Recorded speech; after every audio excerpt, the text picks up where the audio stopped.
Salve! E aí, tudo bem? Terceiro episódio de Criativos da Quebrada, uma série especial do Manda Notícias, onde a gente vai tratar sobre economia criativa, que pra gente que é da quebrada é mais do que um setor, é uma maneira de existir e resistir. É quando a cultura se torna sustento e a criatividade se torna negócio. Hoje a gente tem convidados muito especiais que eu acompanho, de um tema muito legal. Eu não me apresentei. Se você não me conhece ainda, eu sou Gisele Alexandre, fundadora e apresentadora desse podcast. E eu nunca tô sozinha. Hoje eu tô também, hoje e até o final do Criativos da Quebrada, eu tô com a Carol Rosa, que você deve conhecer lá das redes do Manda Notícias. E aí, Carol, tudo bem? Saudações, vamos que vamos. Boa, boa. No Criativos da Quebrada, a gente vai trazer histórias de empreendimentos que foram criados aqui no território da Zona Sul de São Paulo. A gente tem vários temas. A gente tem moda, entretenimento, gastronomia. E eles vão contar pra gente as trajetórias, as estratégias para se manter aí criativos e também sustentáveis. Bom, então vamos para o que interessa. Carol, qual é o tema de hoje? Quem são os convidados que estão aqui no meu sofá? Porque eu não sou Hebe Camargo, mas eu também tenho um sofá agora. É sobre isso. O tema hoje é delicioso. Bom, tema de gastronomia. E a gastronomia, ela é economia criativa porque expressa aí cultura, reinventa sabores, cria experiências, movimenta economias locais e valoriza também as identidades. Especialmente quando a gente fala de quebrada, de comida de periferia, certo? Onde muitas vezes o tempero, enfim, se torna aí resistência, referência e protagonismo. E Gi, para essa troca, a gente convidou uma galera, assim, muito especial. Vou ver minha colinha aqui, né, para não errar nada. Começando por Edson Leite, que é empreendedor, assistente social, repórter, chefe de cozinha e pai de 4 filhos. Edson aprendeu a cozinhar em Portugal, para onde foi em busca de melhores oportunidades em 2006. Depois de voltar para Quebrada, em São Paulo, em 2012, estudou serviço social e fundou a Gastronomia Periférica, negócio de impacto que promove a transformação social e cultural de jovens e adultos através da gastronomia. Autor do livro Por que Criei a Gastronomia Periférica, foi finalista do Prêmio Jabuti em 2019 e ganhador do Groundman Awards. Quer me ajudar, Edson, com esse nome? Boa, boa. Não, eu tô ouvindo você né, falar, mas é o Gourmand Awards, aí é meio que o Oscar da gastronomia de livros aí fora, é bem bacana. Incrível, foi no ano de 2019. E em 2022, o chefe foi finalista do Prêmio Empreendedor Social da Folha e também destaque aí de um outro prêmio, me ajuda, Edson, se eu errar, não, é Basque Culinary World Prize, é isso? É isso. Foi na Espanha. Em 2024, Edson teve seu trabalho homenageado e imortalizado pela Academia Brasileira de Ciências, Artes, História e Literatura. Que honra, que prazer ter você aqui com a gente. Bem-vindo! Compondo esse sofá, temos também Jesus Barbosa, que é fundador da The Flavors Burger e do festival gastronômico Sabor da Quebrada. É pai, esposo e cozinheiro. Natural de Itabuna, na Bahia, chegou aos 6 anos de idade aqui nas periferias de São Paulo, entre Guarulhos, Cidade Ademar, Jardim Santo Eduardo e Capão Redondo. Seu primeiro trabalho foi aos 12 anos, entregando panfleto na rua para ajudar na renda de casa. De lá para cá já foi porteiro, ajudante de pedreiro, segurança, assistente administrativo, produtor de eventos, enfim, até encontrar a cozinha e no empreendedorismo o seu verdadeiro corre. Seja muito bem-vindo, Jesus Barbosa. Obrigado. E para finalizar, temos também Maria Clara Escobar, que integra o coletivo Horta do Monte, um espaço autônomo de cultivo agroecológico localizado aqui nosso vizinho no Jardim Monte Azul, periferia aqui da Zona Sul de São Paulo também. A horta é dedicada ao plantio de ervas, hortaliças, frutos, sementes e outros alimentos orgânicos, funcionando também como um refúgio urbano para fauna e flora. Além do cultivo, é um espaço de convivência com a natureza, troca de saberes entre gerações e educação ambiental em parceria com redes de coletivos e instituições locais. O grupo Horta do Monte atua pela promoção da alimentação saudável, da autonomia e da resistência popular. Bom, é isso. Seja muito bem-vinda aqui no nosso espaço. Nossa, hoje o sofá tá pesado, hein? Muito legal ter vocês aqui. Muito obrigada por toparem estar aqui nesse novo projeto do Manda Notícias. Queria começar já fazendo uma pergunta para vocês refletirem aí junto comigo. O que é empreendedorismo para vocês? Dentro da perspectiva e da vivência de vocês, o que é empreender? Maria Clara, pode começar? Posso começar? Eu vou começar sendo bem sincera, tá? Eu tenho, assim, algumas questões com essa palavra empreendedorismo, né? Porque eu acho que é um nome que a gente está dando hoje em dia para os jeitos que a gente tem de se virar, de fazer o corre, em situações que a gente começa sem apoio, começa sem financiamento, tal, começa de lugares que é isso, é um lugar que, você não é CLT, você de repente ainda não ganha um edital, ainda não ganha um prêmio, não tem recurso, né? Então eu acho que o empreendedorismo é uma forma que a gente está tendo de se reinventar, né? Num momento que o mundo está muito em transformação. Então, eu acho que assim, tem muitas coisas econômicas que elas vão mudar nos próximos anos, que elas estão mudando, né? Se a gente pensar em concentração de poder mesmo, na nossa história, no sistema colonialista que a gente vive até hoje, tudo isso, né? Então, eu acho que o empreendedorismo, ele pode ser, por um lado, uma alternativa para a gente realmente trilhar caminhos mais autônomos e caminhos que têm a ver com as nossas histórias, no que a gente quer fomentar. E eu acho que o empreendedorismo, às vezes, ele pode ser um pouco uma cilada também, que a gente tem que sempre ficar meio ligado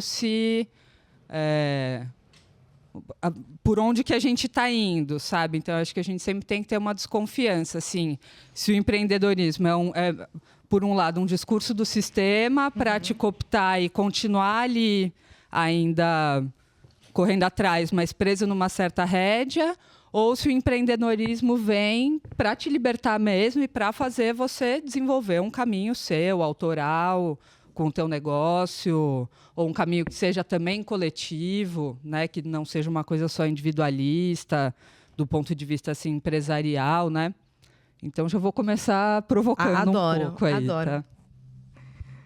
E aí? Vamos lá. Tem muito do que ela disse, claro, mas eu também penso que o empreendedorismo, pelo menos para mim, ele é uma faca de dois gumes ali, né?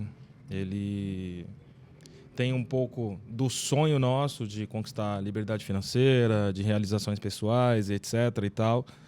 Só que ele cobra muito caro por isso, né? E se você não tiver um psicológico muito bom, ele te come o juízo, te come as ideias, porque tem muito do que ela falou ali no começo, de você não ter nenhum tipo de apoio, de não ter nenhum tipo de investimento, e eu vou um pouco mais longe ainda.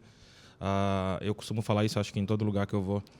Para a gente que é de quebrada, não tem na escola ali uma cultura de te dar informação quando você está em formação, né?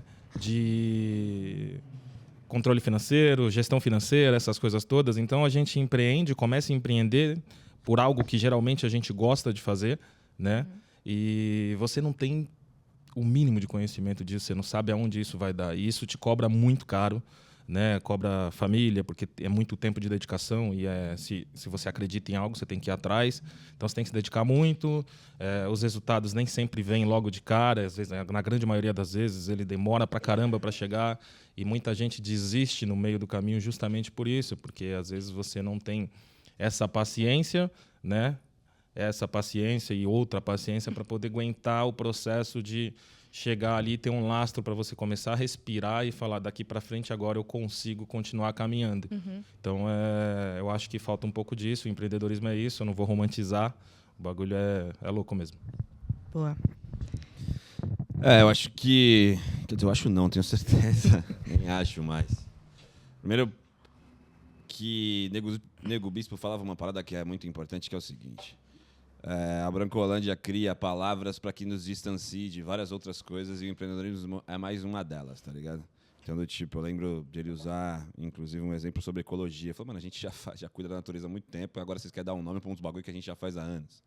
Então, o empreendedorismo é a mesma parada, entendeu? Então, do tipo assim, eles querem colocar um nome para que se distancie disso e a gente alcance algo que seja direcionado pra gente. Até porque, dentro da quebrada, nós nunca chamamos vender coxinha ou fazer o café da manhã no metrô de empreendedorismo. A gente fazia de fazer o corre nosso, do dia a dia, tá ligado? Então, a gente já sempre vendeu as paradas. Então, chamar de empreendedorismo é romantizar um bagulho que é um pouco do que cada um disse aqui. E aí, a gente também precisa falar de um fator histórico para chegar nesse momento aqui, que é o seguinte. Quem começa a vender comida, inclusive, né, para comprar a própria liberdade, ou a liberdade dos seus, são os baianos do acarajé lá atrás, tá ligado? Há 150 anos atrás e tal, começam a vender comida para comprar a própria liberdade, né? E o que mudou de lá para cá? Nada. Só quer sair de um trampo para que você compre sua própria liberdade. Entendeu? Então, tipo assim, ser empreendedor é querer comprar sua própria liberdade. A gente ainda continua lutando para não ser escravo desse sistema. Uhum. Entendeu? Então, o que eu tô falando aqui é que só mudou a forma. Sim. Tá ligado? Né? Do tipo, só a forma. Só que a fórmula ainda é a mesma. Né? O modus operandi, ele ainda é o mesmo. Então, do tipo, cada um de nós aqui luta para ser liberto desse todo o sistema, para não ser escravo de alguém e tal. E aí isso cai numa outra armadilha que foi colocado pra gente também. Que aí é você estar na uberização do trabalho, entendeu? E achar que é empreendedor. Né? Porque aí você não tem uma corrente, né? Você não tem uma algema, você não está amarrado. Então parece que você é livre. Uhum. Não é isso. Entendeu? Até porque ficou pior ainda, né? O Galo fala uma parada, que o trabalho ele era físico, né? Ali, sólido, né? Depois ele passou a ser líquido e agora ele é gasoso. Ninguém nem sabe onde o seu patrão tá ligado? Não sabe. Então, quando você é empreendedor, você também nem sabe se você é o patrão ou se não é. Pode crer. Então, é uma armadilha gigantesca, né? Dentro desse rolê que ele é de empreendedorismo. Eu acho que a gente, inclusive, tem que começar a falar com os nossos que o corre nosso, o que a gente já fazia, também pode não ter nome, tá ligado? Pode ser o corre do dia a dia para que a gente consiga pagar nossas contas, enfim. E a gente tem que ficar ligeiro com as armadilhas que pregam pra gente. Sim. Porque os caras... Imagina você prender uma pessoa há 400 anos e dizer pra ela que ela tá livre há 2 dias. Ela não sabe nem o que ela vai fazer, entendeu? Pode crer. Não, eu tô super de acordo com tudo que vocês falaram e trazendo até para a temática, né, da economia criativa. Onde é que a gente está colocando a nossa criatividade? No capital, né? Se a gente for pensar, é isso, né? Todos esses conceitos que são criados e muitos deles trazidos, né, da Europa, vêm desse lugar da gente colocar o capital à frente de tudo. E é claro, acho que a gente tem nessas reflexões e tal, mas a gente vive nesse sistema. Então, a gente precisa entender sobre isso. E acho que queria partir desse ponto. Assim, tem uma coisa, o Edson já deve ter feito milhares, que é o pitch, né? Quando a gente começa a falar de empreender e tal, falam pra gente que a gente tem que ter o pitch, que é como a gente apresenta o nosso negócio de forma rápida. Eu queria que vocês fizessem o pitch dos negócios de vocês para apresentar o que vocês fazem e a partir de onde, né, vem esse sustento de vocês. Mas antes, eu acho que a Carol podia trazer dados de mercado, né, Carol? Antes da gente falar. Porque acho que é legal essa reflexão quando a gente traz dados de mercado, até para vocês entenderem se vocês estão dentro desses dados ou não. Porque é um outro rolê que é... Todos os dados que a gente levantou muitos dados para fazer essa série, são números que não nos contemplam enquanto periféricos. Não contemplam os nossos negócios, não contemplam o nosso jeito de fazer, não contempla a nossa informalidade, que ainda é muito grande. E aí eu queria que elas trouxessem os dados e depois a gente fala sobre os negócios de vocês, se eles estão ou não dentro desses dados. Vamos lá. Bom, segundo alguns dados que a gente levantou, né, que a gente trouxe aqui para essa série, tem um que diz que o Sebrae, em colaboração com a Abrazel, aponta que o setor de alimentação fora do lar abriga aí 1,3 milhão de CNPJs ativos dos quais 97,8 são micro e pequenas empresas, gerando mais de 6 milhões de empregos diretos entre 2022 e 2023. No âmbito nacional, o setor ele responde por 2,7% do PIB brasileiro, sendo importante porta aí de entrada para os jovens, inclusive, no mercado de trabalho. E, além disso, esse perfil ele traça, né, uma força de trabalho que é muito marcado pela diversidade. Em 2024, 57% dessas contratações formais foram de jovens entre 18 e 24 anos. As mulheres representam 49% da mão de obra e a participação de pretos e pardos subiu para 63%. Aí eu queria que a gente conversasse sobre isso. Tem um outro dado aqui que é bem interessante, que já diz assim que, de acordo com os dados divulgados pelo Instituto Food Service Brasil, em 2023, existiam 1,6 milhões de estabelecimentos ativos no setor de food service, que são restaurantes, lanchonetes, padarias, bares, e o segmento de lanchonetes ainda lidera com 227 mil unidades, seguindo de bares, com 144 mil, e restaurantes com menu variado, aí, representando 85 mil unidades. E aí acho que é muito interessante, como a gente trouxe, a gente entender assim, né, o que vocês percebem dentro desses dados do que dá para transformar dentro da quebrada, assim, falando do PIB, né, das contratações, da mão de obra ser de mulheres, de pessoas da juventude ter acesso, de serem pessoas racializadas, enfim. Isso. E eu acho que tem um outro ponto também que eu queria trazer antes de vocês falarem dos negócios de vocês, que é sobre por que agora, né, ou agora não, por que a gente está falando de gastronomia dentro da economia criativa? Porque, como a Carol falou lá no início, quando a economia criativa... Porque a área de gastronomia já existe, né? É um mercado, aqui em São Paulo, principalmente, que movimenta muito dinheiro há muitos anos. Mas por que ele está dentro da economia criativa? Vocês fazem parte da economia criativa porque vocês têm deixa eu puxar aqui, porque eu não vou lembrar o que a Carol falou no começo.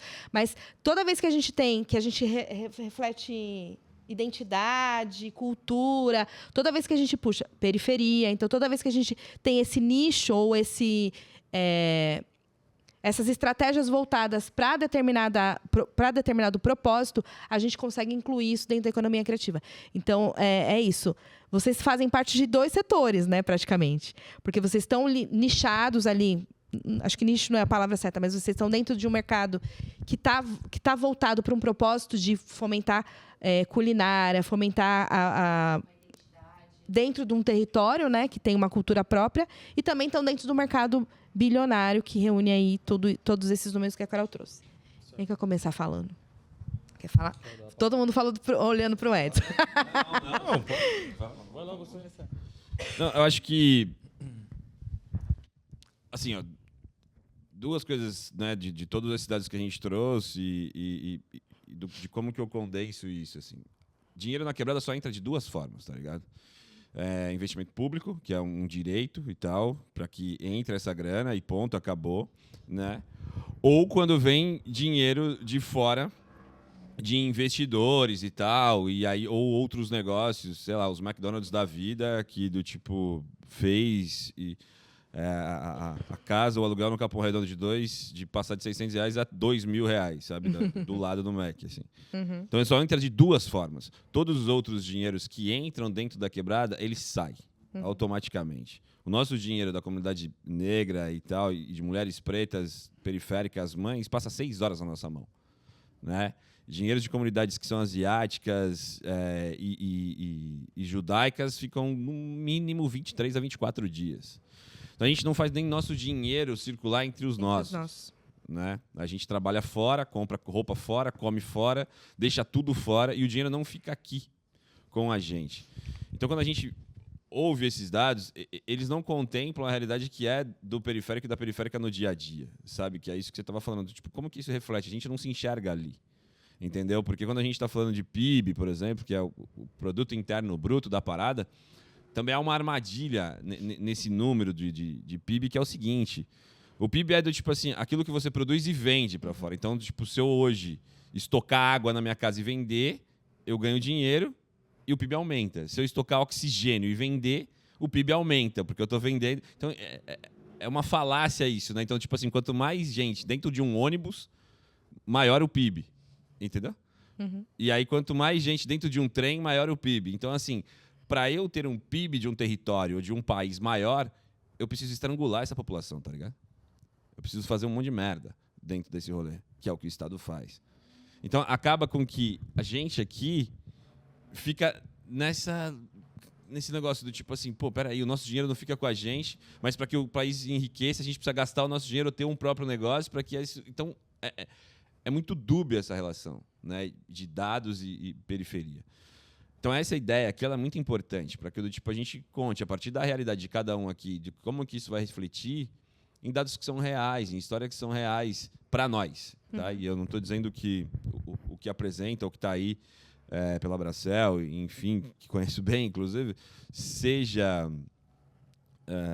não seja verdade, não é isso. Mas é real que a gente tem um Abração na Quebrada. A gente precisa abraçar no Capão. A gente está falando do Capão Redondo, Campo Limpo, Jardim São Luís, um lugar de 3 milhões de pessoas, tá ligado? Exatamente. O fato que eu vou complementar aqui para você, não vou nem te cortar, você Não, pode dar continuidade.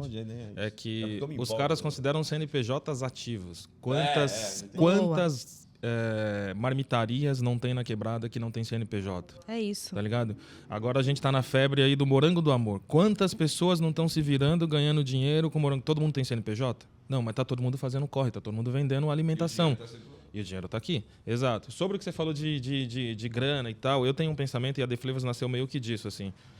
Hoje a periferia está se modernizando para isso. Mas aí agora eu vou sair um pouco do lance que a gente está batendo, fazendo um pouco de militância, porque a gente faz mesmo, tá tudo certo. Mas eu vou entrar com outro pensamento agora de cabeça um pouco mais de pensar na empresa, de nicho específico e etc. A periferia está se modernizando com negócios, né? Então, porque o que acontece? Há 10 anos atrás, os negócios que tinham na periferia não era interessante para o periférico ir. Porque o que acontece? A gente sempre trampou para o lado de lá, certo? E aí entra a parada da Brancolândia que você falou. Então, a Brancolândia tem umas coisas legais, mano, que encanta a gente pelos olhos, certo? Então, você vai lá, você tá trampando, aí você saiu para um momento de descontração, um happy hour e tal, você foi num bar maneiro. Você teve uma experiência foda que você nunca viveu na Quebrada. Aí, quando você pensa em sair de novo, você vem para Quebrada, não tem uma parada tão legal quanto. Aí você vai lá para Brancolândia, que é o que o Edson vive falando. Aí você vai para lá. Então, agora, nós, periféricos, estamos nos ligando de que a gente precisa dar isso para o nosso povo também, tá ligado? Então tá surgindo muita coisa legal na Quebrada e a The Flavors nasceu com esse pensamento de trazer para a Quebrada um conceito, uma ideia, uma representatividade de que sim, somos da Quebrada, estamos aqui para vocês, mas a gente também tem tanta coisa legal que você vai encontrar lá do outro lado. Então, para o dinheiro circular um pouco mais entre os nossos, a gente também precisa entregar um pouco mais. É foda, como eu falei no começo, porque você não tem investimento, você não tem uma série de coisas, é foda, mas vai chegar um momento que você consegue, né, pensar ali um pouco mais, ter um pouco mais de respiro, e você precisa se especializar, organizar ali tua empresa para as coisas continuar. Mas, enfim, voltando para outra pauta, eu acho que, complementando, tem vários CNPJ, várias empresas que não têm CNPJ, várias pessoas que são o CNPJ, digamos, ela não tem ali uma empresa aberta, mas ela é a empresa que produz isso e não entra nessa conta da Abrazel e que faz essa grana do setor gastronômico ser muito maior e que não é contabilizada aí nesse rolê todo, entendeu? Eu acho que é bem isso. Então, quando eu falei no começo aí desse sistema colonial que a gente vive, né? Eu acho que o Brasil é isso. Ele foi fundado para ser um lugar de produzir cana no começo e vender para fora, produzir café, vender para fora, produzir especiaria, vender para fora, produzir fruta, vender para fora. E, pô, o que a gente está vendo agora com essa coisa do tarifaço, do Trump e tudo mais? Que a gente é refém do mercado de fora. Internacional. E a mesma lógica colonialista que acontece do Brasil para o exterior, acontece da periferia para o centro da cidade, né? Então, que nem o Jesus falou, é isso, você vai No centro, você tem um boteco mais interessante, com um drink mais elaborado, com uma comidinha mais especial, tal. Mas quem está produzindo aquilo ali é da periferia, né? E não está tendo acesso àquilo. Então, é que nem isso que a gente está vendo agora do Trump. A gente produz o alimento, a gente produz o nosso café, a gente é o maior produtor de café do mundo, e a gente está pagando R$50 em meio quilo de café, porque esse café está indo para fora. Por quê? Porque os produtores preferem vender em dólar, porque não tem como, eles vão ganhar mais vendendo para fora. Então, prefere se exportar o nosso produto do que alimentar a própria população, né? Então, como é que a gente pega essa lógica e vai reduzindo a escala, né, para falar, então, o que a gente vai produzir na quebrada e que isso possa ficar na quebrada, né? Então, lá na horta, a gente tem um pouco esse pensamento. Muita gente fala, não, por que vocês não fazem cesta para vender para prédio, para condomínio, não sei o quê. É uma coisa que é interessante até, de repente, economicamente, pode até ser, mas não é o nosso objetivo ali na horta, sabe?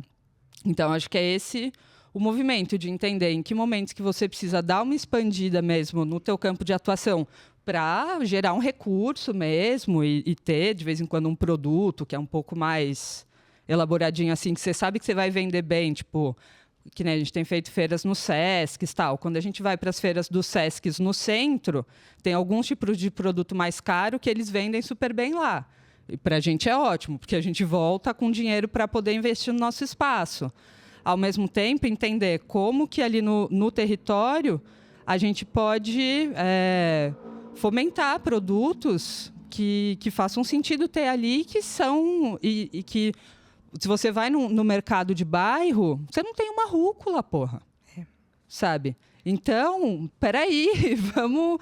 Né? E as pessoas sabem o que é. As pessoas têm direito de consumir isso também, né? Então, eu penso a economia um pouco dessa maneira, assim, como é que a gente pode enxergar os processos históricos, os processos sociais, de uma maneira geral e tentar voltar esse fluxo um pouco e fazer certos rearranjos mesmo, econômicos, né? Boa. Eu penso... a gente estava até conversando isso, né? Sobre o trabalho em rede, a construção coletiva. Para mim, é assim que funciona. E falando sobre... Jesus, eu já tive uma pizzaria, você acredita? Que legal. O meu ex-marido, ele trabalhou... Inclusive, fez gastronomia periférica. E aí... E aí, a gente montou uma... É isso, né? Eu saí de um trampo, peguei um FGTS legal, falei, vamos investir. No quê? Vamos investir nele, né? Ele tá ali, faz... A gente montou uma pizzaria que chamava Chef Azeitona, aqui na avenida, aqui do lado. E a gente fazia massa de fermentação natural, né? O que é incomum na quebrada. Por isso que eu tô puxando esse assunto. Então, o que a gente fez? A gente consumia umas paradas boas da ponte pra lá. O que a gente consegue trazer pra cá? Pô, pizzaria, mano. Ramo de pizzaria. Vamos fazer uma pizza diferente? Mano, nosso negócio não durou um ano. E aí, eu acho que tem um lance também que é a minha militância, né? O meu ativismo é sobre o acesso à informação. Porque será que as pessoas deixaram de pagar o que a gente cobrava na pizza? Porque eles não davam o valor necessário para aquele alimento que da ponte para lá se dá?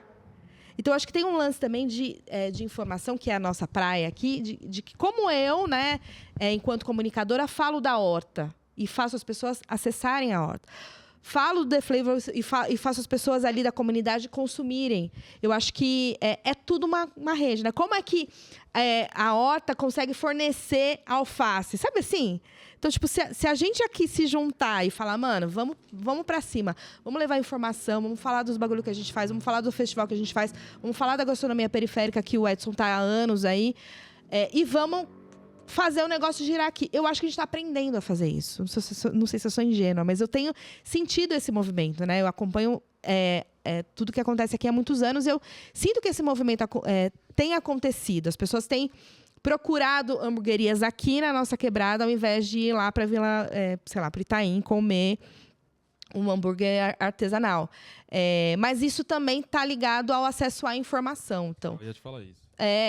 como é que essa informação chega? Como é que ele sabe que tem tudo isso aqui na quebrada? E é o que eu faço há anos, entendeu? É fazer chegar. Eu acho da hora mano, o cara da Globo que fica lá olhando tudo que eu posto pra roubar minhas pautas, que é isso que eles fazem. Eu acho da hora ele saber o que eu tô fazendo, mas eu quero que o meu vizinho saiba, mano. A minha meta é que meu vizinho saiba que tem uma horta lá e que ele pode ir lá comprar. Eu acho que é um pouco disso. E eu acho que de vez em quando a gente também fica um pouco refém desse pensamento de o que é moderno, o que é novo, né? E de vez em quando o caminho ele não é necessariamente para frente, ele pode ser para trás também. É isso. Né?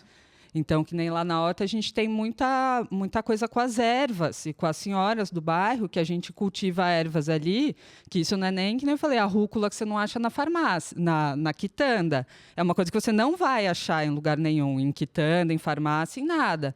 Então, é a galera que vai saber usar um açapeixe, uma tanchagem, ervas medicinais, que esse conhecimento ele vem sendo assim, deixado de lado, Exatamente, né? é. Então, de vez em quando, eu acho que tudo isso de economia criativa, de empreendedorismo, de vez em quando também não vai para frente, quando você traz uma ideia muito nova, porque a galera não está muito acostumada, não se relaciona bem com a ideia nova. Mas de vez em quando você voltar, você vai ter gente que vai ter um público para isso também. Você vai aprender com essa galera também, Sim. né? Então eu acho que é esses dois caminhos também, né? Massa. Tem que modernizar algumas coisas também, mas Sankofa, né? Olhar para trás para andar olhar para para trás um pouco também, né? Agora vamos pro pitch, porque a gente já está falando dos negócios e eu queria que vocês falassem um pouco mais do negócio de vocês, como é que funciona, no que vocês estão empreendendo atualmente. Quer começar você, Maria Clara, falando? Você acabou de falar da horta? Pode ser.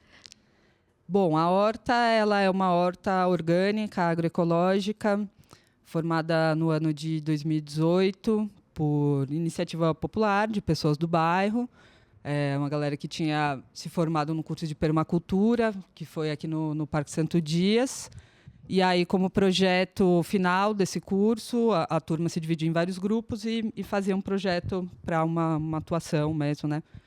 E aí, então, a horta foi fundada por um casal, que é o Zeca e a Ima, e o Rafael, que é um membro que permanece até hoje, com o apoio desse pessoal da permacultura, bioconstrução, agroecologia aí no geral.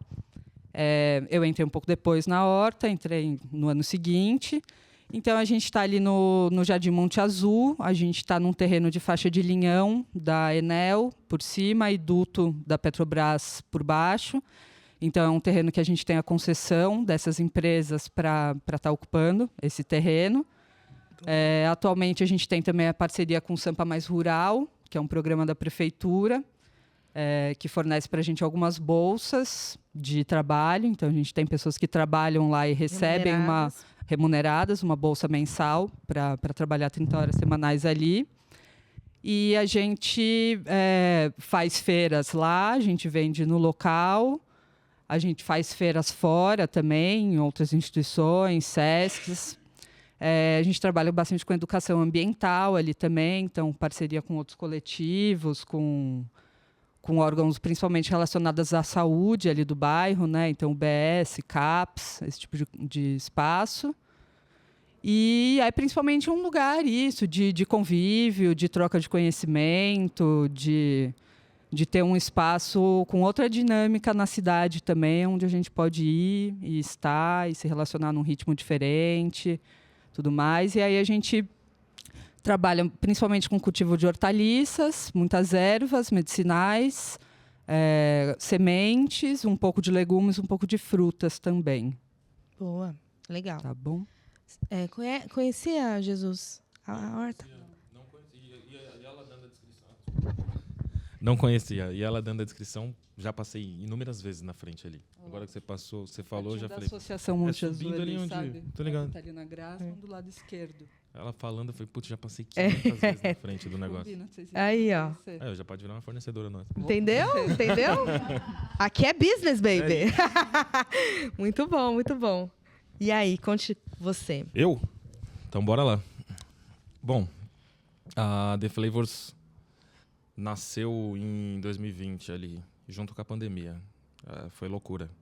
Mas ela foi uma forma que a gente arrumou de ser um pouco do que eu falei lá atrás, de pagar conta no momento em que você não sabia o que ia fazer ali, né? Então a gente começou na garagem de casa em 2020, meio que na contramão do mercado, porque quem já tinha infraestrutura na pandemia ganhou dinheiro pra caramba, porque só delivery funcionava, e a gente nasceu como uma modalidade somente de delivery, porque não podia ter contato físico, e a gente trabalhava na garagem de casa, não tinha espaço físico para receber.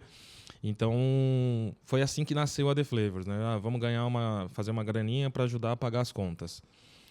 Mas, sei lá, nasceu já pra gente, eu falo que a gente nasceu uma potência, porque a gente não esperava tanto. A gente queria, de fato, pagar a conta. Né? E a gente começou vendendo para amigos. A gente nunca fez uma divulgação, não entregou nenhum panfleto, nem nada. Era só os amigos que conheciam, que o burger já tinham comido burger em casa, que era um hobby. A gente reunia os amigos. Só que os amigos começaram a compartilhar, e do nada começou a chegar gente que a gente não sabia de onde era. E aquilo foi virando, para nós, uma potência, mas perante a números que a gente sabia que existia no mercado, era ínfimo, era uma parada muito pequena. Mas pra gente, a gente falou, cara, tá entrando uma grana que a gente, como pessoa física, nunca tinha visto, né? Na conta, assim. Óbvio que você tem que separar, o dinheiro não é seu, mas aquilo ali te encanta. Você fala, porra, tá entrando dinheiro que a gente nunca viu. Então, isso aqui pode ser mais do que pagar contas, né? Aí a gente veio com o pensamento de realmente ser uma empresa e tal. E aí a The Flavors, depois de 1 ano trabalhando em casa, a gente abriu a lojinha, que é o que a gente chama carinhosamente de lojinha. E veio com um conceito muito diferente para a quebrada, de entregar um rango de qualidade, um rango honesto, com um ambiente tão bom quanto você vai buscar do outro lado. E aquilo que você falou que abriu uma pizzaria e fechou 1 ano depois. A The Flavors ficou 8 meses sem entrar ninguém, porque a galera passava na frente e achava que aquilo ali era demais para ela. Muita gente falava, é caro. Os vizinhos falavam, eu tenho tanta vontade de comer um hambúrguer de vocês, mas falaram que o hambúrguer custa quase R$100. Eu falava, mano, sério? Só pelo conceito de loja que a gente montou. Que loucura. Aí, depois desse tempo, Instagram ajuda bastante, né? A gente trabalhava bastante no Instagram e começou a vir uma galera de fora, e aí os nossos vizinhos começaram a ver essa galera de fora colando. A loja começou a ficar cheia, e aí o cara se permitiu ir lá e ele viu que não era nada daquilo. Tipo, não era 100 pau um hambúrguer, tá ligado? Tipo, dava pra você comer. E aí o cara conheceu o nosso corre, conheceu o nosso rango, conheceu a nossa história. E a The Flavors continuou crescendo. Depois disso a gente abriu mais 2 casas, acabou fechando essas 2 casas. Fora daqui, abrimos do outro lado da ponte, Itaim. Fechou? Aonde mais? Eu não Não sabia. lembro agora. Vila Olímpia. Fechou. A gente teve um problema lá, o teto começou a cair. A história é longa. Sim. A história é longa. Mas nos permitiu também ter vivências, né? Exatamente. Tem um amigo que fala que a gente não aprende nada de graça. Então eu paguei caro para aprender alguma coisa do lado de lá, mas me trouxe vivências. E além de tudo isso, surgiu o Festival Gastronômico, o Sabor da Quebrada, que a gente também evidencia outras gastronomias periféricas, né? Usando o nome do Edson aqui. Que a gente traz essa galera para apresentar para o periférico ali que também existem outros restaurantes de muita qualidade na quebrada, que você vai encontrar um rango muito legal, que você vai encontrar gente capacitada que está fazendo muita coisa. E nesses 5 anos, a The Flavors atingiu ali coisas que a gente não sonhava, né? Saímos em matéria na Globo, ganhamos prêmios de melhores hamburguerias. Atualmente a gente está entre as 100 melhores hamburguerias do Brasil, estando na quebrada. Saímos na revista Pequenas Empresas Grandes Negócios. A gente conseguiu trazer um pouco de mídia fazendo o nosso rango na quebrada, e a gente, sem pretensão nenhuma, a gente fala que de alguma forma a gente conseguiu botar um pinguinho ali no mapa, dizendo assim, no Capão Redondo tem muita coisa boa.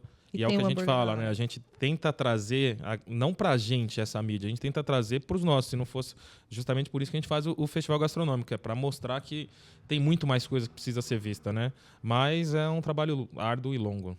Boa, legal. E o Edson Leite, Bom. que... toda vez eu lembro do Edson Leite cozinhando num vídeo da TV Doc, no meio da quebrada. Acho que era, não lembro onde era. Sim, não vi ela no Jardim Ibirapuera. A gente No tá Jardim construindo Ibirapuera. Um prédio lá agora com... Que ano que foi isso? Uns 10?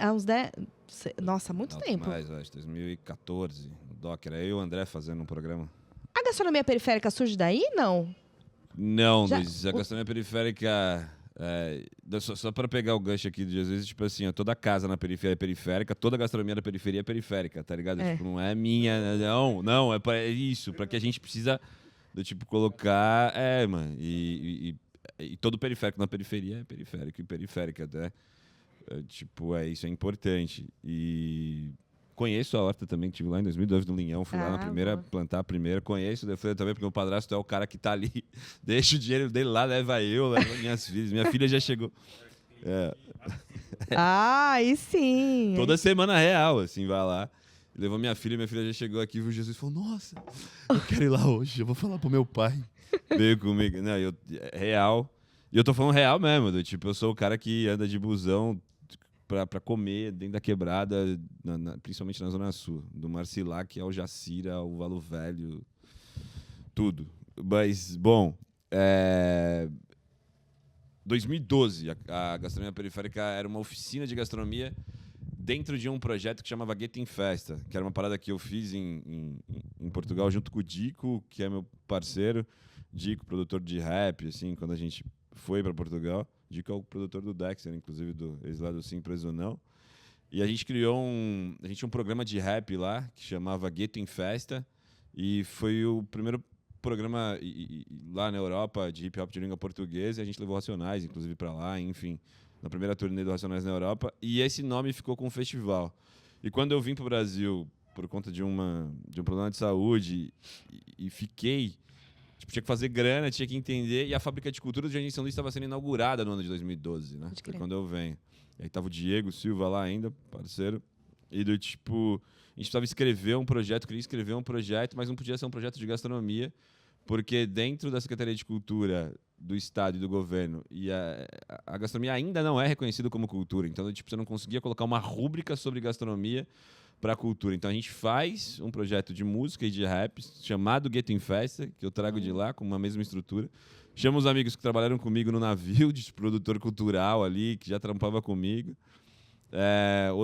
Os parceiros que produziam música e tal, fazemos uma oficina de várias coisas. E no meio a gente colocou uma oficina de gastronomia chamada Gastronomia Periférica.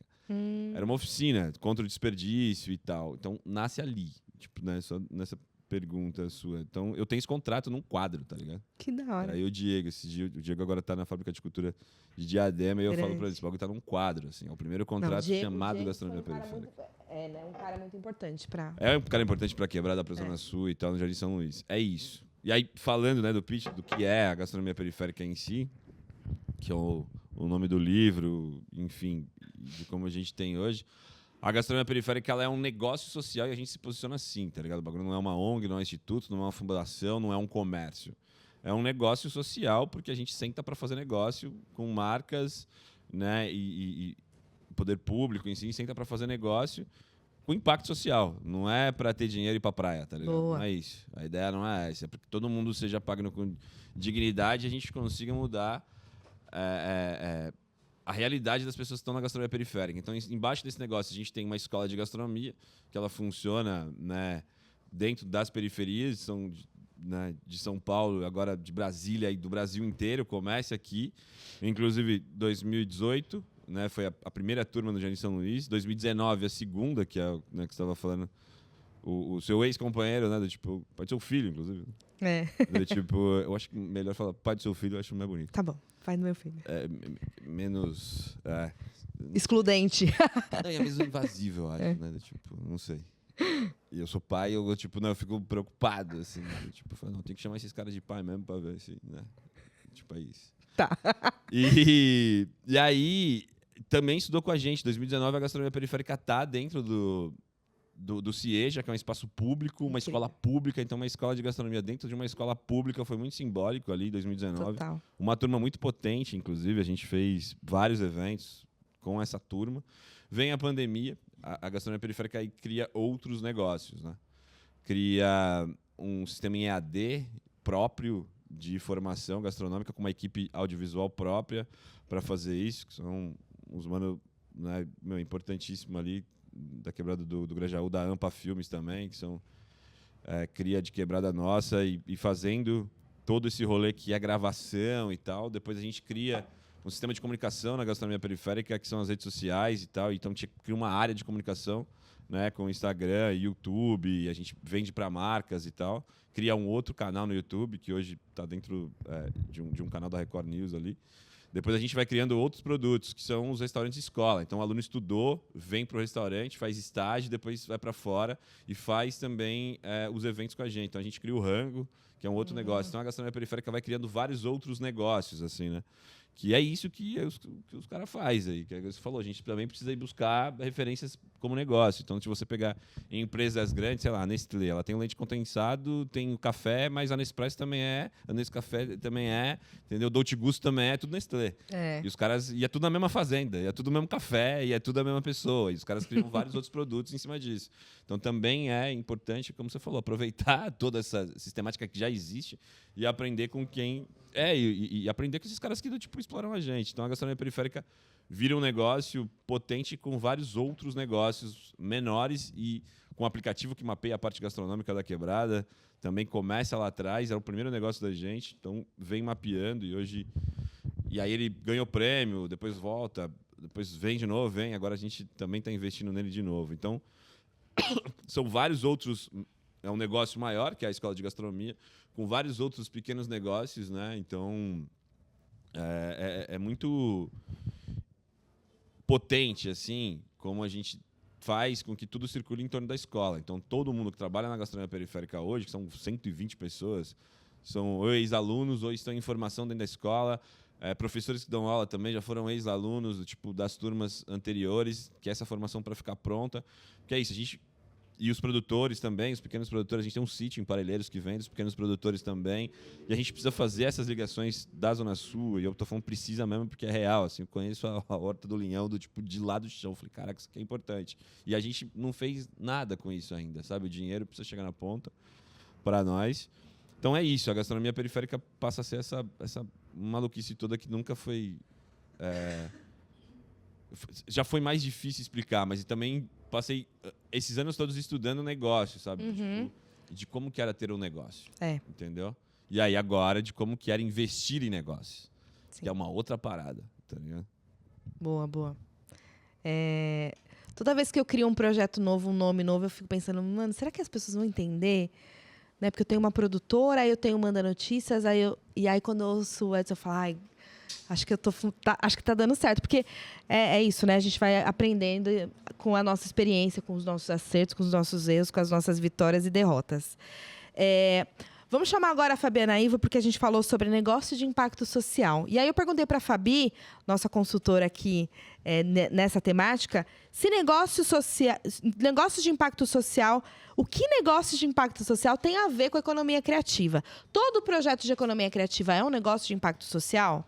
A Fabi responde isso para a gente. Negócio de impacto social, negócio de impacto da periferia é algo muito novo para a gente, mas já está gasto em alguns lugares. Negócio de impacto social quer dizer, é um negócio com um propósito, mas que também não deixa de pensar no seu lucro.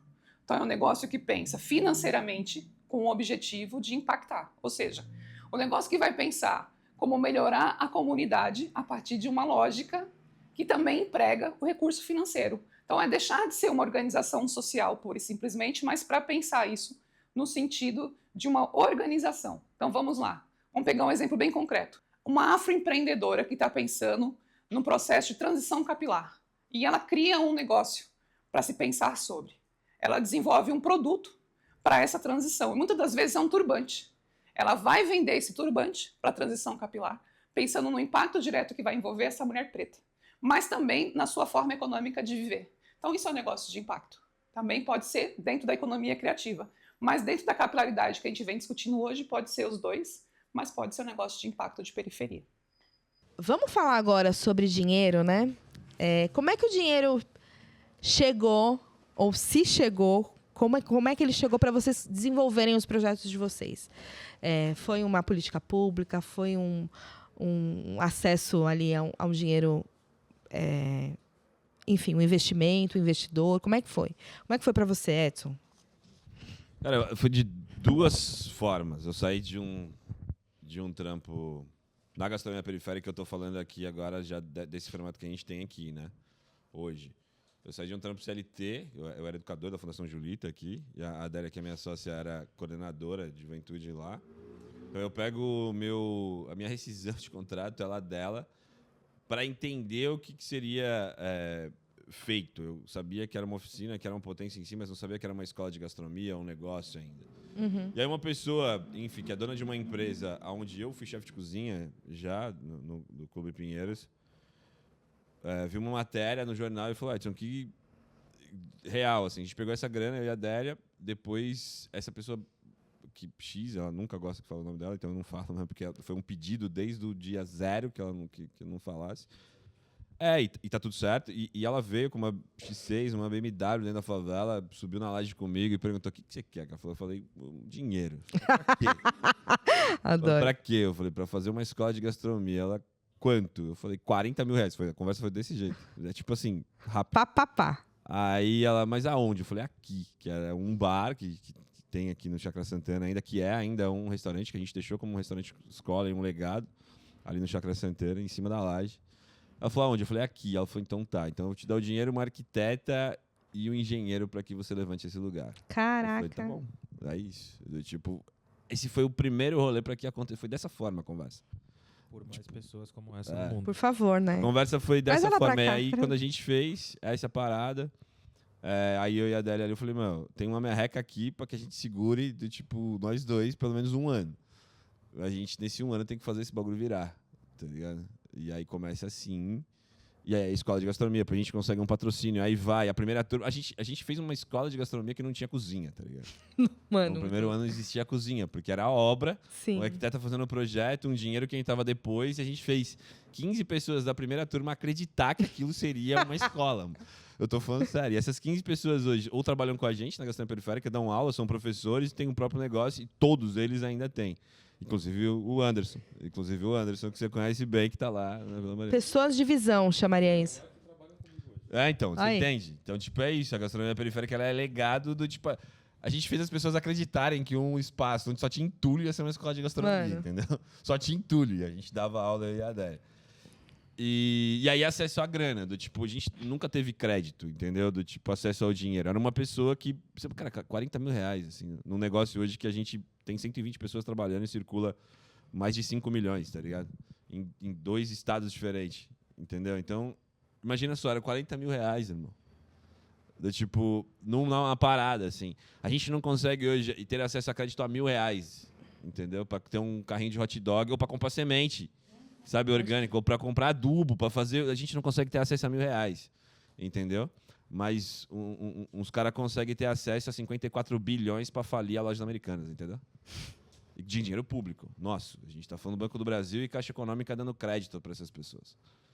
Entendeu? A gente não consegue. E aí, quando consegue, é com juros absurdos, para que você pague, né, do tipo 10 vezes mais daquilo que você pegou como crédito, que é de bancos, enfim.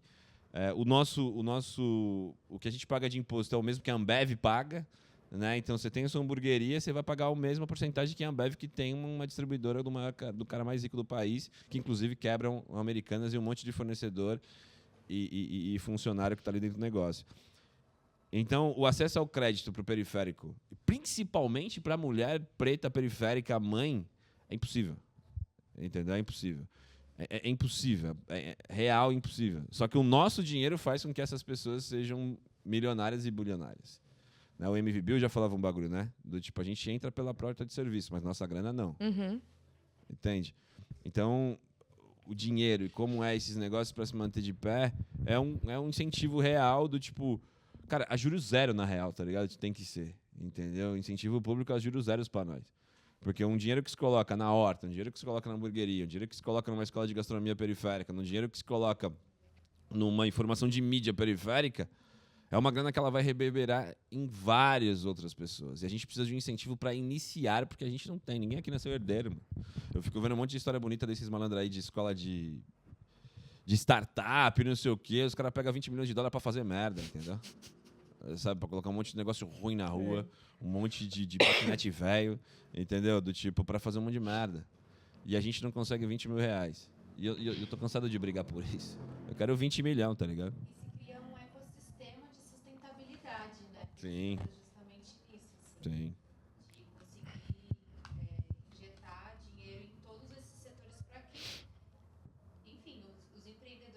quebrada realmente consigam prosperar, né? A gente não tem dinheiro para errar. Não tem dinheiro pra A errar. gente não tem dinheiro para errar, tá ligado? Os caras têm dinheiro para... aí eu fico usando os nomes bonitos. Né? Não, vamos aqui pilotar. E a gente pivota. Depois de 3 meses a gente vem aqui, texto deu errado. Aí pivotou. Mano, pivotar na casa do cara. A gente tá aqui, tipo, trampando pra caralho, tipo, mantendo os bagulho de pé, fazendo as coisas ficarem de pé e não tem R$1 de crédito. Às vezes é isso. Às vezes eu recebo mensagem dos meus parceiros, tipo, irmãos, manda 30 conto pra eu colocar no meu bilhete porque eu vou procurar um trampo. Você entendeu? E aí os caras pegando 20 milhões de dólares, tipo, 3 bi, 2 bi, pra quebrar a empresa, e aí pra você colocar dentro da banca, enfim, da banca financeira e fazer merda, sabe? E a gente tá aqui, desacreditado, dentro do bagulho, fazendo todo mundo ir de pé. Então, eu acho que a conversa de acesso a crédito e dinheiro pros nossos, ela é essencial, tá ligado? E quando a gente for pra rua, mesmo, assim, reivindicar... Eu não tô nem falando de reivindicar... não tô nem falando de vingança, né? Não é isso. É de reivindicar direito. Sabe? Reivindicar direito é reivindicar dinheiro e qualidade de vida pros nossos. Entende? Do tipo... Não é só a questão de revolta. É a questão de direito, de dignidade. Então, a gente é exemplo vivo de como o dinheiro investido vai fazer com que a gente tenha um negócio um pouco mais confortável. Um pouco mais, sabe? Uma saúde financeira bacana. Boa. Para nós da Horta, assim, o dinheiro ainda não veio muito forte, sabe? A coisa ainda é construída muito na luta mesmo do dia a dia para manter a nossa iniciativa viva, sabe? O pouco que a gente conseguiu até agora foi um edital da banca, que a gente participou, se não me engano, foi final do ano passado, que foi sobre negócios voltados para a saúde, que a gente recebeu R$5.000, praticamente, foi o aporte que a gente recebeu, mas que para a gente assim, fez uma baita diferença, porque a gente começou a ter fôlego para fazer pequenas coisas, mas que a gente não conseguia sair muito do lugar, sabe? Então, vai fazer um cartão, vai fazer uma sacola, vai comprar uma embalagem para fazer um chá, imprimir uma etiqueta, botar tinta na impressora, papapá. Pequenas coisinhas assim que antes a gente tinha que ficar o tempo todo tirando do bolso, fazendo outros trampos, outros bicos para conseguir ter dinheiro para colocar na horta. Então, esse edital da banca deu um belo adianto, deu uma folga, sabe? Para a gente, basicamente, constituir um pequeno caixa para ter de onde tirar o dinheiro para ir fazendo os nossos investimentinhos, né? E a nossa grana tem essa coisa da parceria com o Sampa Mais Rural, que também é muito bom, porque atualmente a gente tem 2 bolsas, né? Eu saí agora de uma delas, que eu estou com outros trampos por fora também, mas o Rafael continua e vai entrar um outro parceiro nosso, vai entrar na outra bolsa, que é uma bolsa que dá um salário para a pessoa trabalhar 30 horas semanais. O que, no caso de uma horta, é assim, você precisa estar lá todo dia. Não tem como você falar, eu vou trampar um dia, depois eu não vou 10, depois eu... Você precisa estar lá todo dia. Precisa ter alguém que está na responsa. Plantou, tem que molhar, tem que estar de olho o tempo todo, se tem praga, se adubou direito, tal. Então, a gente já teve essa parceria com o programa POT, né, da Prefeitura, que chama Projeto Operação Trabalho. Aí ele tem várias vertentes, mas uma delas é voltada para a agricultura. A gente já participou desse programa lá mais ou menos de 2018 para 2019, na Horta. Que a gente tinha, a equipe era um pouco maior até, a gente tinha 4 ou 5 bolsas. Porque tinha outros membros na Horta que hoje se afastaram um pouco, que foram morar em Marcilac, em outros cantos e tal. Aí, hoje em dia, eu, Rafael e o seu Brizola, a gente é em 3 na responsa da Horta, e agora abriu mais uma outra bolsa, vai ter mais o Eliseu, que vai estar junto com a gente. Então, o Sampa Mais Rural, ele ajuda muito nessa coisa da estabilidade. Então, a gente tem uma bolsa cada um que permite que você não tenha que ficar fazendo vários bicos, fazendo vários corres, e a gente consegue estar lá no cotidiano e meio período, trampa fora, final de semana também, tal. Então, isso, o programa do POT ajuda pra caramba a gente. Teve esse edital. A gente vende as coisas também, então é um dinheiro que a gente está sempre fazendo circular ali, entre o que a gente precisa investir no mês e que agora que a gente teve esses pequenos aportes, né, então ainda tem muita coisinha que a gente ainda quer ir fazendo, compra ferramenta, pulverizador, não sei o que, várias coisas. Então, o que a gente consegue vender no mês, praticamente que fica 0 a 0 com o que a gente ainda está investindo nesse começo, né? E no caso da horta, sim, que eu acho que é um pouco levemente diferente deles, que são um negócio assim, um restaurante, outro é uma escola, a horta ela já tem uma abertura muito forte para editais, né? Que financiam coisa da agricultura, saúde, tudo mais. Mas é muito complicado, porque a gente já tentou se inscrever em muitos prêmios, coisas de fomento, tal.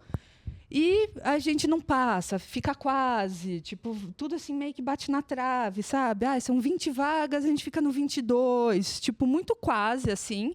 Então, a gente percebe que a gente tem qualificação, tem história, tem um trabalho que justificaria a gente estar recebendo esses prêmios, e a gente fica fudido da vida, porque quando sai a lista final e a gente vai ver quem é, e a gente conhece as iniciativas, é cheio de pilantra infiltrado no meio, que está pegando dinheiro e não está aplicando da maneira como deveria. Entendeu? Então, a gente fica fudido com isso, porque a gente vai nas outras hortas, a gente vai conhecer as iniciativas e, você vê que é patifaria, você vê que é discurso para gringo ver, você vê que aquilo ali não está fundamentado, aquilo ali não está vendendo no dia a dia para o bairro. Aquilo ali é muita massa de manobra. Então, a gente também fica fudido com essa situação de como é que a gente faz para conseguir ser visto e passar, de vez em quando, por cima mesmo de uma galera que já tem mais nome, que já tem outra história e tal. Não vou citar nome para não queimar ninguém, que não é o objetivo, mas expor um pouco desse mecanismo que é de fuder, né? Que eu acho que tem muita gente que está fazendo um trabalho muito verdadeiro, que não consegue ter acesso a umas balas do tipo 40 mil, 50 mil, que aí sim a gente ia conseguir construir certas estruturas na horta que, aí a coisa ia mudar de figura, sabe? Então, a gente ainda está descobrindo um pouco como fazer também o acesso ao dinheiro, sabe? Legal. E você, Jesus, como começou? Porque agora você tá milionário, tá com Amém. Tá com um restaurante incrível. Bom, Conta aí. vou fazer o peixe aqui, né? A gente está Claro. em expansão, né? Mesmo diante de todas as dificuldades que o periférico enfrenta, a gente consegue reinvestir no nosso negócio e continuar com foco em crescimento. Eu convido todas vocês, segunda-feira, casinha nova, vão lá. Vamos. Vamos falar de acesso ao crédito, né? A The Flavors teve acesso a crédito, não da maneira convencional, não da maneira que deveria ser, num país que se importasse realmente com o seu povo e que quisesse dar dignidade para cada um deles. Então, a gente teve acesso ao crédito da maneira mais dolorosa, recorrendo a bancos, com juros abusivos, taxas super altas e por aí vai. Muito de encontro indo de encontro ao que o Edson falou, e eu sou... Maria. E a Maria? Maria Clara. Maria é o nome da minha filha, não esqueça. E o que a Maria falou... a gente tem, sim, no Brasil, eu não sei se é um projeto, mas a gente tem um órgão que deveria ser parceiro do pequeno. Chama BNDES. Certo? Concordam comigo? Banco Nacional do Desenvolvimento. Só que só quem pega a grana no BNDES são as bigs. São os caras que já são milionários, são os caras que já têm dinheiro e que conseguem muito mais dinheiro para fazer merda, para ter rombo na Lava Jato, sei lá o que mais estourou aí. A gente não está falando de governo, não estamos falando de partido político, a gente está falando do sistema como um todo. Sim. E a gente, para ter acesso a 40, 50, o meu primeiro empréstimo foi 55 mil reais, que eu paguei 140, 130, tá? Com os juros. Para ter acesso a isso, a gente tem que pagar 3 vezes quase o valor do que se foi pego. Então, se realmente o país quisesse nos dar voz, quisesse que o periférico, o preto, o favelado se desenvolvesse, esse banco seria para a gente. certo? Você tem ali... óbvio, tem que botar critérios, eu concordo com isso, porque senão vira mais uma parada louca, mas, pô, você tem ali um tempo de CNPJ ativo, você realmente tem um trabalho feito, então você é elegível a conseguir essa grana. Mas não, cara, você tenta de todas as formas e é só não que vem, é tipo o seu edital. Então, aí uma empresa grande, tipo uma Friboi da vida, JBS, vai lá, pum, vem não sei quantos milhões para esse cara, com um prazo gigantesco para esse cara pagar, com parcelas super suaves para eles, e para a gente é aquilo, eu tenho que pegar uma grana, trampar, sei lá, 3, 4 anos para poder pagar esse empréstimo.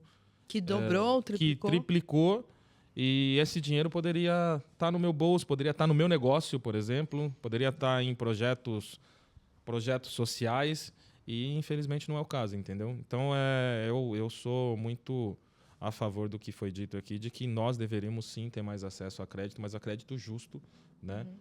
Como o Edson disse, juros zero, se não fosse juros zero, que fosse ali um juros mínimo, tá ligado? Porque isso é um retorno pra gente. Claro. Tem que voltar pra gente de alguma forma, tá ligado? Mas é isso.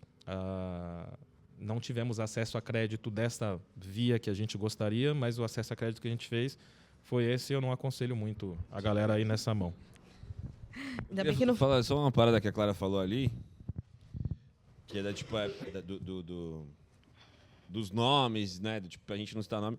Tem uma coisa que eu aprendi com os parceiros no Rio de Janeiro, no Complexo do Alemão ali, o Raul, o Santiago e o René ali no Voice, lá das comunidades, que é também uma mídia de quebrada, e a gente estava trocando ideia, eu falei com o Raul, eu falei assim, a gente também precisa expor o nome dos pilantras, e nem é aqui que eu tô falando isso, dali.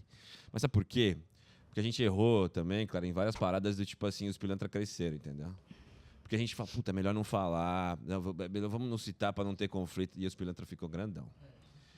Então, o bagulho que eu mudei no último ano é assim, em conversa eu falo, mano, não anda com esse cara porque é assim, não anda com isso aqui porque é isso aqui. Porque a gente deixou os pilantras ficar grande quando a gente não falou que era pilantra, entendeu? Então a gente tem um monte de pilantra grandaço. E a gente precisa falar, tá ligado? Tipo assim, eu falei, trocando ideia com os caras, eu falei, mano, a gente também foi responsável por deixar um monte de pilantra grande, entendeu? Por passar esse pano, né? Eu falo assim, eu não vou falar aqui, que é um podcast que a gente vai falar, falou lá na Manda Notícias. E tal, então acho que tem um lado que a gente tem que se preservar um pouco também de como é que a gente circula, mas a acusação é sempre feita da minha parte, eu falo inclusive na cara deles, quando eu tenho a oportunidade, quando eu tenho alguma reunião que os caras aparecem, então, né, teve tal situação,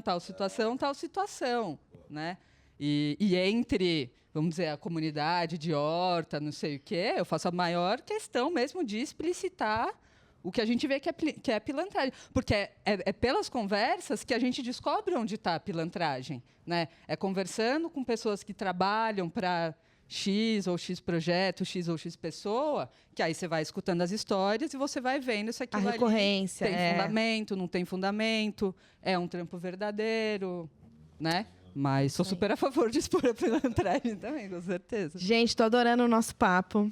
Muito obrigada. Vocês querem deixar uma última mensagem aqui? Foi bom para vocês estarem aqui no meu sofá? Foi bom. Então tá ótimo. Muito obrigada, gente. Esse foi mais um episódio de Criativos da Quebrada, nova série do Manda Notícias. Logo, logo tem outro episódio. Beijo, beijo. Até mais.